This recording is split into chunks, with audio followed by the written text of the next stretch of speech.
Well, Christopher Reeve is best known for his role as Superman, the Man of Steel, but after an accident left him confined to a wheelchair, he devoted his life to a true superhero cause, finding a cure for spinal paralysis. We'll speak to his son Matthew, who is carrying on that mission, in just a moment. But first, a look back at Reeve's life on and off the screen. Christopher Reeve was Superman. Hi there. Nothing wrong with the elevator?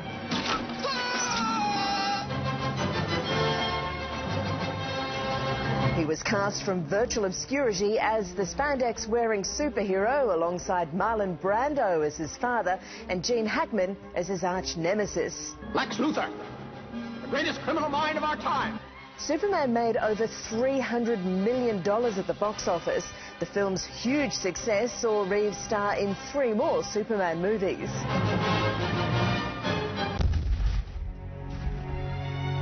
Christopher Reeve's life changed forever on the 27th of May 1994. Competing in an equestrian event, he was thrown from his horse. He has sustained complex fractures of the first and second cervical vertebrae that have resulted in an injury to the spinal cord. The extent of the damage is not known. The accident left Reeve a quadriplegic. Facing the prospect of spending the rest of his life in a wheelchair, he never gave up on a cure. He began campaigning for people with spinal cord injuries, urging Hollywood to embrace the cause. Now, when you look at films like Platoon and Philadelphia, Lorenzo's Oil, you realize the power of film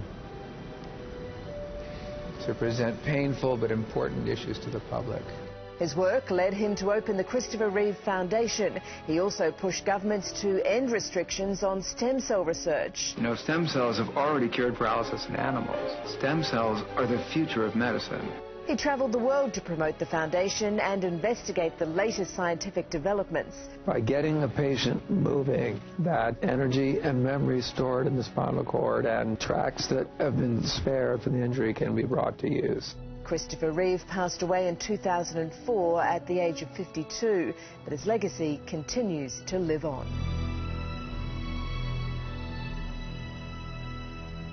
Well, Christopher's son Matthew is determined to keep his father's work alive, and I caught up with him a little earlier. Matthew, good morning from Australia. Your father did such incredible work in helping to find a cure, helping to find breakthroughs, and I take it that you are continuing that work. Yeah, so I am on the board of directors of the Christopher and Dana Reeve Foundation, and our mission is to find cures for spinal cord injury and also improve the lives of those currently living with paralysis. What kind of advances did you see in your father's lifetime? What was he able to make a difference? So we really saw a total 180. At the time of my father's injury, there was really no hope. It was kind of, this is a wheelchair, get used to it. And today that's totally different. There's every reason to be optimistic. We're seeing people getting out of wheelchairs. There have been advances across all kinds of different fields within the spinal cord injury scientific field. You know, it's really just night and day compared to when he first became injured. Some of the techniques that he pioneered have gone on to help a lot of people, haven't they? Things like improving the physical fitness in ways that you can with different sorts of machines.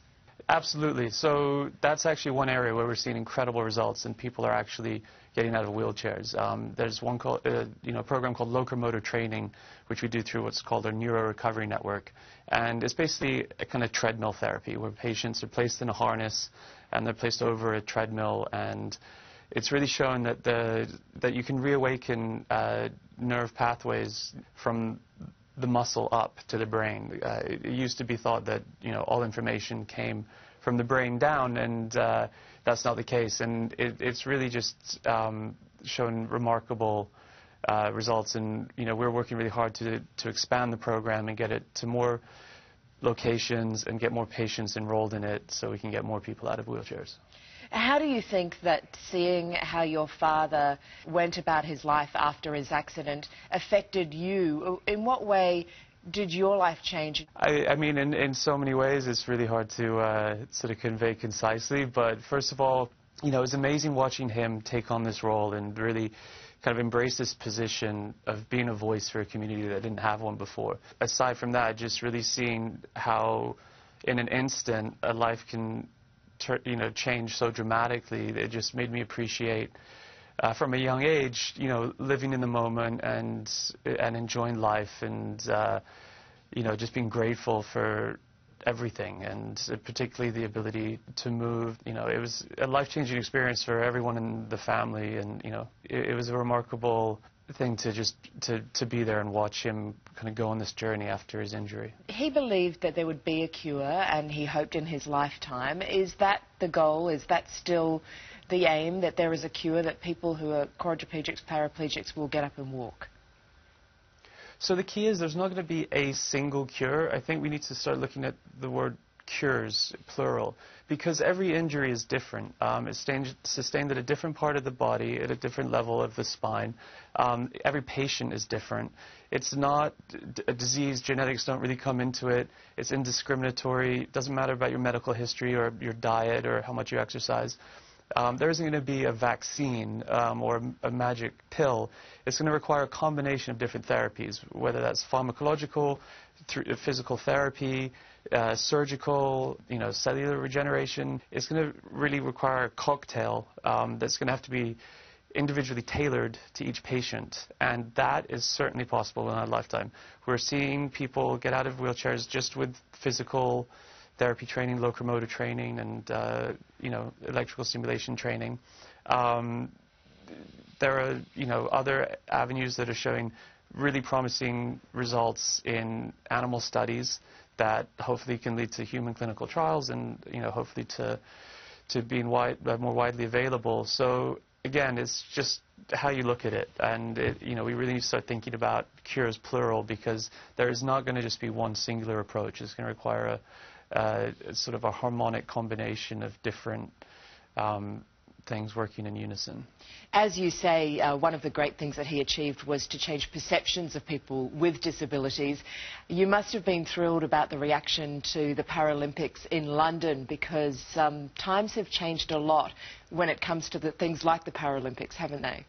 Absolutely. I think perceptions are absolutely changing. It's very difficult, I think, for a lot of people to see past the wheelchair and see the person in there for who they are and what they're capable of. And, it may be hard to assume that they can live productive, meaningful lives.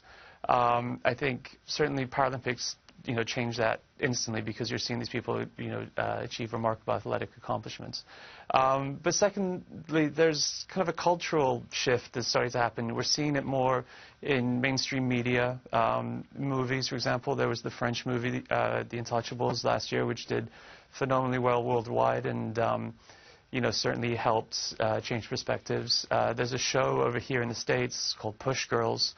So I think there is a shift, and that's encouraging, and hopefully it will just become more and more people will become more and more comfortable with it, and able to see past the wheelchair. Yes, we're heading in the right direction. Well, your father was a remarkable man, and we admire the work that you are continuing to do, and thank you for coming on the show, Matthew. No, thanks very much for having me.